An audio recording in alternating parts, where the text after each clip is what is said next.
दिवसभर 8 ते 10 तास बसून काम करत असाल, तर हाही आपल्या हार्टचा रिस्क वाढवतो. आता लास्ट वीकमध्येच माझ्याकडे एक पेशंट आला होता. 38 वर्षाचा आय-टी इंजिनिअर. तर त्याला त्रास होता. तर तपासण्यांमध्ये असं जाणून आलं, की त्याच्या हार्टच्या रक्तवाहिन्यांमध्ये 70% ते 80% ब्लॉकेजेस झालेले आहेत. तो मला विचारत होता, "सर, मी तर काही स्मोकिंग करत नाही, नॉन-व्हेज खात नाही, तरी मला ब्लॉकेजेस कसं काय झाले?"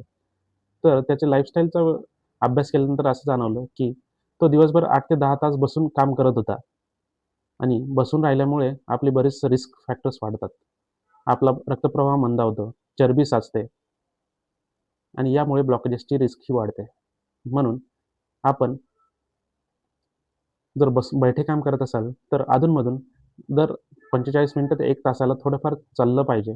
तसेच फोनवर बोलतानाही चालत बोला आणि बाकी वजन, कोलेस्टेरॉल, बीपी, शुगर हे आपलं नियंत्रणात ठेवा आणि नियमित तपासणी करून घ्या. मी डॉक्टर अमोल पाटील, हृदयरोग तज्ञ, छत्रपती संभाजीनगर.